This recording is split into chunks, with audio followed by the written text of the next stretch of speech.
Hola a todos, ¿qué tal? Bienvenidos al canal que es para ti. Hoy vamos a desentrañar una de las herramientas más potentes y a la vez más malinterpretadas en la enseñanza de la física, el concepto de modelo. Seguro que alguna vez te has preguntado por qué usamos representaciones como la de un electrón girando como si fuera un planeta, o por qué hablamos del péndulo simple como si la cuerda no pesara nada. Pues quédate, porque hoy te lo explico con ejemplos súper claros, reales y muy prácticos. Vamos a empezar por lo básico. ¿Qué es exactamente un modelo en física? Imagina que quieres explicarle a alguien cómo funciona un coche. No necesitas construir un motor real, pieza por pieza. Podrías usar un dibujo, una maqueta o incluso una animación. Eso, en esencia, es un modelo. En física, un modelo es una representación simplificada de un fenómeno real. Su objetivo es ayudarnos a comprender, a predecir o a explicar cómo funciona algo. Y aquí viene la clave. Un modelo no es la realidad completa. Es una versión simplificada, diseñada para un propósito específico. Por ejemplo, un modelo que todos conocemos es el del átomo de Bohr. Ese que aprendimos en secundaria, donde los electrones giran en órbitas circulares alrededor del núcleo, como si fueran planetas. Hoy en día sabemos, gracias a la mecánica cuántica, que la realidad es mucho más compleja, que los electrones se comportan más como nubes de probabilidad. Pero entonces, ¿por qué seguimos usando el modelo de Bohr? Porque es increíblemente útil para introducir conceptos clave como los niveles de energía, cómo los átomos emiten luz, o por qué cada elemento tiene un espectro único. Nos permite construir una primera escalera en el conocimiento. Así que lo más importante que debemos recordar es que un modelo no tiene por qué ser perfecto ni reflejar la realidad en todos sus detalles. Solo necesita ser útil y ajustarse al objetivo de aprendizaje que tenemos en mente en ese momento. Es una herramienta, no la verdad absoluta. Ahora, para que esto quede todavía más claro, vamos a ver algunos ejemplos reales de modelos que usamos todos los días en las aulas de física. Empecemos con uno clásico. El modelo del péndulo simple.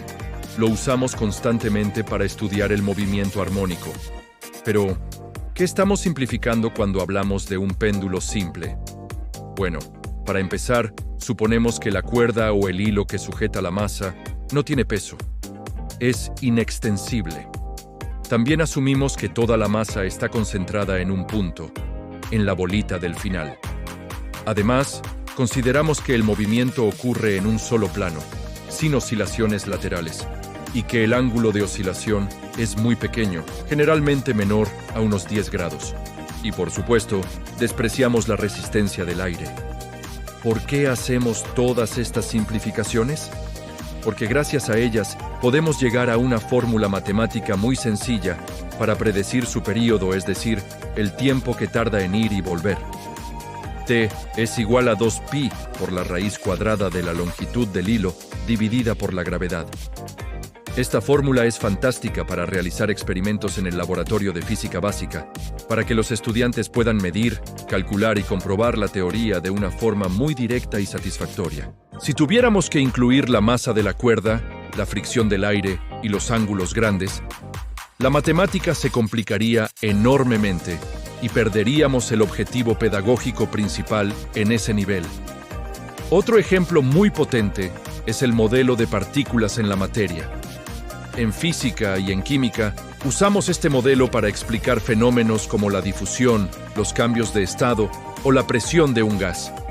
Imagina que tienes un vaso con agua caliente y le echas un cubito de hielo. Observas cómo el hielo se derrite. ¿Cómo explicamos eso a un nivel microscópico? Usamos el modelo de partículas. Decimos que las partículas de agua caliente, que se mueven muy rápido, chocan con las partículas del hielo, que están muy ordenadas y vibrando en su sitio. En esos choques, las partículas rápidas transfieren energía a las lentas.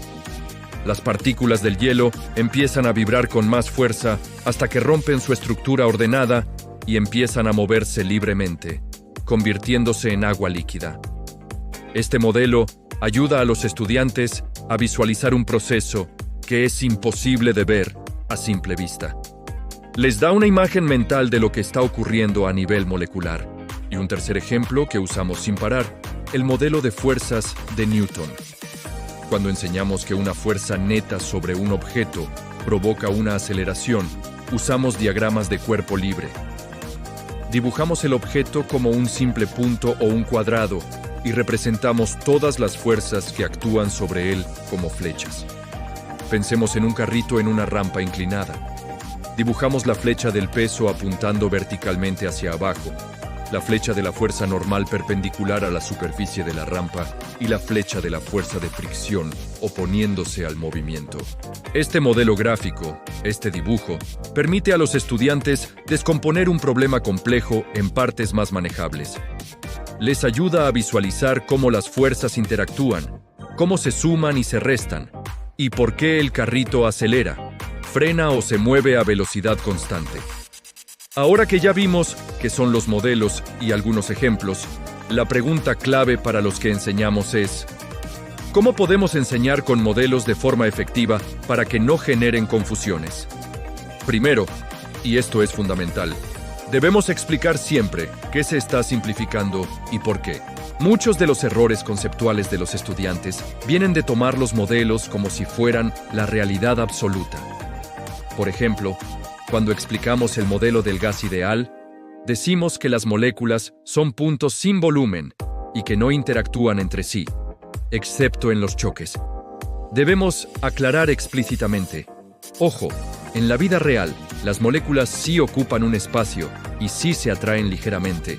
Pero si despreciamos esos efectos, podemos obtener una ecuación muy simple y útil, la famosa P por B igual a N por R por T, que funciona muy bien en muchas situaciones. Dejar claras las limitaciones del modelo es tan importante como explicar sus ventajas. Segundo, es muy útil usar analogías cercanas y cotidianas para los estudiantes. Las analogías son, en sí mismas, una forma de modelo. Por ejemplo, para explicar el concepto de presión, que es fuerza por unidad de área, podemos usar la analogía de una persona caminando sobre la arena. Si camina con zapatos planos, se hunde poco, pero si camina con tacones de aguja, se hunde mucho más, aunque su peso sea el mismo. ¿Por qué? Porque la misma fuerza se concentra en un área mucho más pequeña. Esta analogía tan visual ayuda a interiorizar un concepto que a veces puede resultar abstracto. Y tercero, una estrategia genial es mostrar la evolución de los modelos a lo largo de la historia de la ciencia. Esto no solo es fascinante, sino que enseña algo muy profundo sobre cómo funciona la ciencia. Podemos contar la historia del modelo atómico. Empezamos con el modelo de Dalton, que imaginaba los átomos como bolitas indivisibles. Luego vino Thomson y su pudding de pasas, descubriendo el electrón. Después, Rutherford, con su experimento de la lámina de oro, que nos llevó al modelo nuclear. Luego Bohr y sus órbitas cuantizadas, y finalmente, el modelo cuántico actual. Mostrar esta progresión ayuda a los estudiantes a cultivar el pensamiento crítico y a entender que la ciencia no es un libro de hechos inamovibles, sino un proceso dinámico en constante revisión y mejora, donde cada modelo fue un paso necesario para llegar al siguiente. Entonces, ¿cuáles son las grandes ventajas de usar modelos en el aula? Primero, fomentan el pensamiento abstracto, ayudando a los estudiantes a visualizar conceptos que no son directamente observables. Segundo, permiten hacer predicciones cuantitativas y cualitativas que se pueden poner a prueba, conectando la teoría con la práctica experimental. Tercero, facilitan la construcción de puentes entre el conocimiento matemático y el fenómeno físico real. Y por último, pero no menos importante, despiertan la curiosidad y la motivación. A los estudiantes les encanta poder explicar el porqué de las cosas. Aquí les dejo una idea para una actividad práctica en clase que funciona de maravilla. Pídanle a sus estudiantes que lancen una pelota y observen su trayectoria, un movimiento parabólico. Primero, que lo describan con sus propias palabras.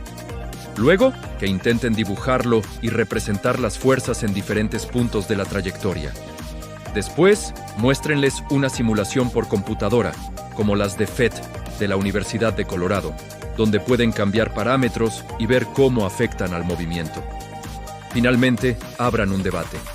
¿Qué elementos simplificamos en nuestro dibujo y en la simulación respecto al lanzamiento real? Seguramente mencionarán la resistencia del aire, la rotación de la pelota, la forma exacta del objeto. El resultado es un aprendizaje activo, donde ellos mismos construyen y deconstruyen el modelo, logrando una comprensión mucho más profunda. Así que, en resumen, enseñar con modelos no es simplificar por pereza o por falta de rigor. Es todo lo contrario.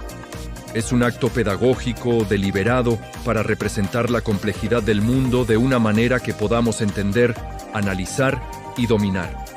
Los modelos son los puentes que construimos entre el desconcertante mundo real y el elegante edificio del conocimiento científico. Como docentes, nuestro gran reto es enseñar a cruzar esos puentes, explicando con claridad de qué están hechos, para qué sirven y hasta dónde nos pueden llevar. Espero que este video te haya sido útil y te haya dado nuevas ideas. Si te gustó, por favor, dale un buen like. Compártelo con otros profes y estudiantes a los que les pueda interesar. Y, por supuesto, suscríbete al canal para no perderte más contenidos educativos como este. Me encantaría leerte en los comentarios. ¿Qué modelo usas tú con más frecuencia para enseñar física? ¿O qué modelo te costó más entender como estudiante? Estaré leyendo todo. Muchísimas gracias por tu tiempo y nos vemos en el próximo video. Hasta luego.